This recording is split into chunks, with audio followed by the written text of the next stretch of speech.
Hello, everybody. I finally got that little piece for my microphone. So now my videos can be a bit more crispy. And I also figured today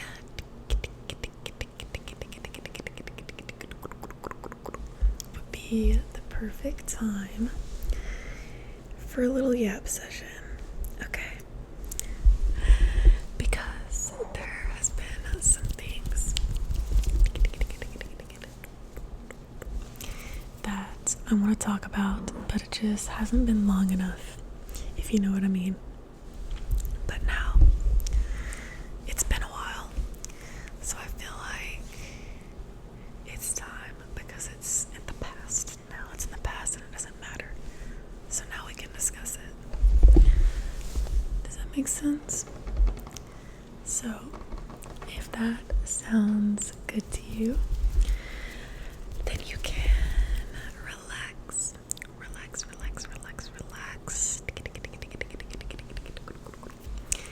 And we will get into it. So, the big question: how and why did I start ASMR?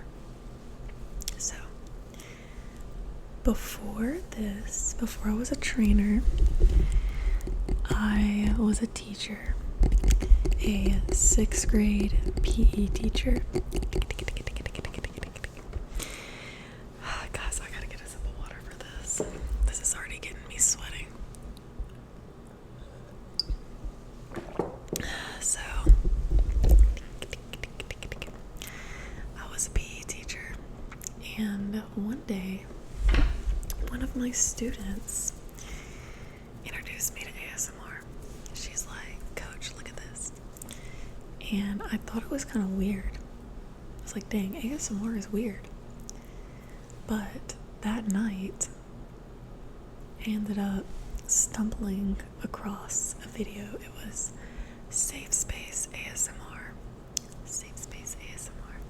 If you guys know who that is. And I just clicked on her page, and it was on TikTok. And I just kept scrolling through all of her TikToks. And at this point in time, buddy, I was struggling to sleep. I could not go to sleep at all. There was just so much on my mind, and teaching, and I was also coaching track and field. And it was just long days, and it was all day, every day. And I just didn't really have much going on besides work. And I just couldn't sleep. My mind would just churn and churn at night. But I watched her ASMR and I was asleep. I was tired. And I thought it was incredible. The next morning I was like, dude, ASMR is not weird. It's actually amazing. It changed my life. That's how bad it had gotten. I was in my head thinking ASMR has just changed my life. You're joking right now. I've tried melatonin. I've tried caffeine fasting. I've tried all these things. And it turns out I just needed to watch ASMR. So then it just kind of progressed to me watching YouTube videos to fall asleep. Shout out Bees ASMR and Simply Kale. I still watch them every time they post a video. So then I was like, you know what? I need a little hobby. I need a hobby. And I would love to help people sleep in the way that others have helped me sleep. Like, I would love to do that myself. And so I started my own channel. Like, while I was still a teacher, obviously. And eventually, one of my coworkers found my YouTube, or found my channel somehow. I can't remember how they did. Well, I named it Black Sheep. Black Sheep, just like my little bracelet right here.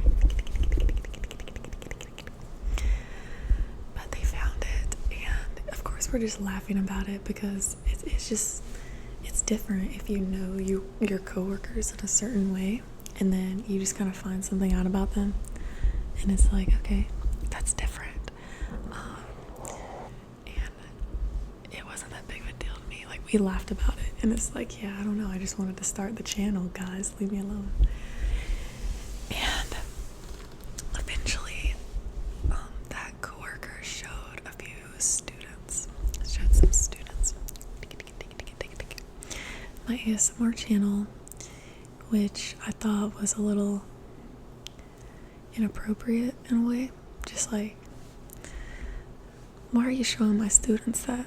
Like, not that it's bad or anything, I was just at that time a very private person. I bought an entire new car. I got a new car just so that my students wouldn't know what I drive, because they would follow me around my town, just following me just because they think it's fun, they think it's funny. And it wasn't my 6th grade students because they couldn't drive yet, it was the high schoolers, but because I coached high school. And so I just bought a car that blended in more so that they wouldn't know, because I was driving a 2005 Honda CR-V, and it was blue, and I loved it. Can I just say, I loved it. But it stood out, and it also had a "I'm that chicken lady." Yes, "I'm that chicken lady" sticker on the back. So there was really no hiding where I was at. The kids knew where I was at all times when they would see me around town. So anyways, my students found my ASMR. I mean, they would see me at school and be like, "Black sheep."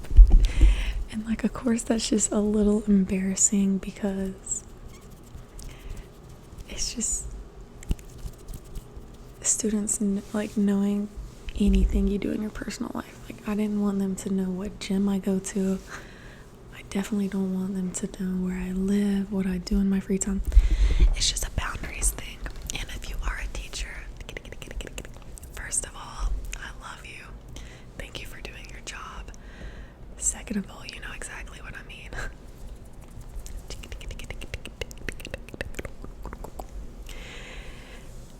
And I didn't mind that they knew my channel because I was, at the time, just talking mostly about health and food. I would sit in my car, like say if I like went to Walmart and got more groceries, I would just sit in my car. Oh, I'm so sorry. That could have been loud. So sorry. I would sit there and pull out like my coconut waters or the certain snacks I would buy, and would just talk about like the benefits of eating healthy and things like that. And that was really the extent of it. So of course I didn't mind that they were watching it. It was just like oh, they know what I'm doing in my free time type of thing.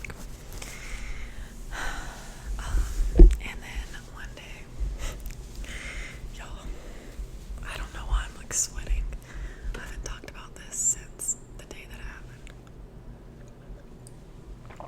One day my principal, she calls me into the office, and me and my principal, of course, are on great terms. Like, I loved her. I thought she was so great at her job and things like that. So I'm like, of course, be there in a minute. So I'm walking to her office, thinking like it's something about track. Like, I gotta plan something for our region meet, for our state meet. There's just something I gotta take care of for my athletes. But then I walk in, and the HR lady is in her office. And I was like, why is the HR lady here? What did one of my students do? I'm thinking that one of my students got in trouble and like they needed my advice on it. I don't know. I was just thinking one of my students really did something jacked up for this HR person to have to talk to me. Okay, I don't even know how this meeting started. But they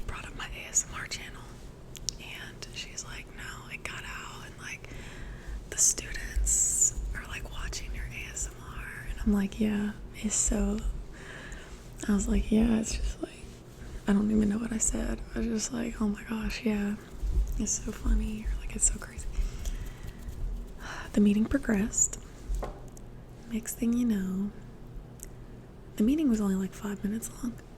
She says that she did not use the word fired, but basically gave me the option to quit teaching, like walk away from my job or delete my YouTube channel. Okay.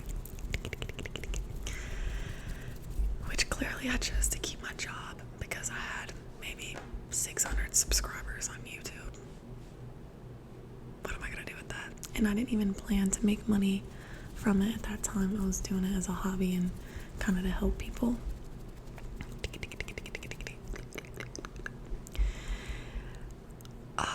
But I was flabbergasted, to say the least. I was taken back. I was like, it was a punch to the gut. Like, what are you talking about? Because, can I just say, there was other teachers who had completely public social media at my school. I mean, posting TikToks of them in their classrooms, doing the most. I was never filmed at school, first of all. Never filmed a single video at school. Never said anything about my kids.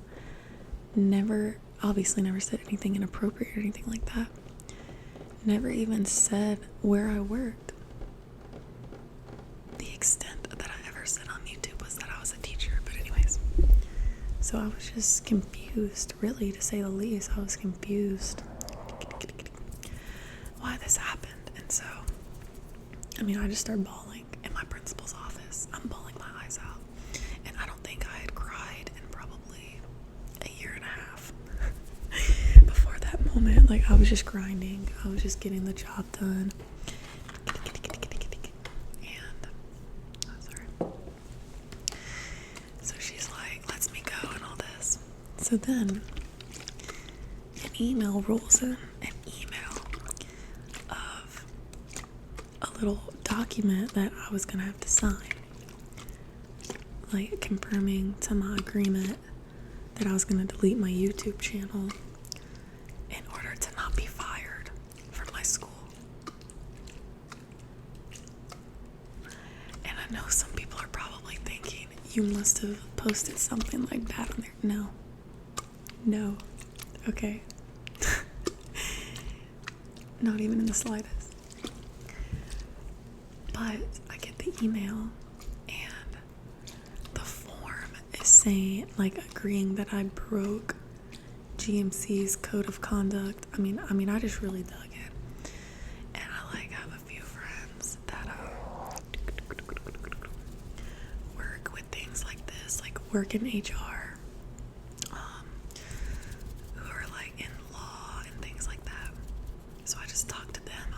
What's going on here? Like, I don't understand what is going on. And some of my friends really legit wanted me to take legal action.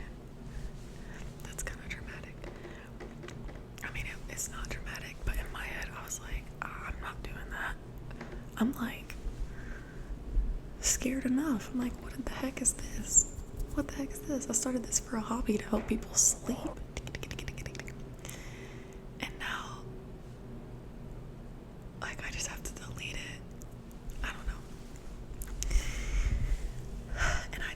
Sign a paper that said I broke some kind of code of conduct. Like, I didn't want to sign that. Basically, after a lot of, first of all, prayer, because I was totally confused why this was happening to me,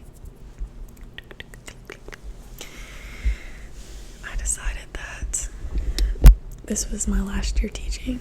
I did not quit right then and there because it was about to be track season, and I cared just so much about my athletes. Obviously, I wasn't just gonna leave them behind right when the season was about to be geared up. So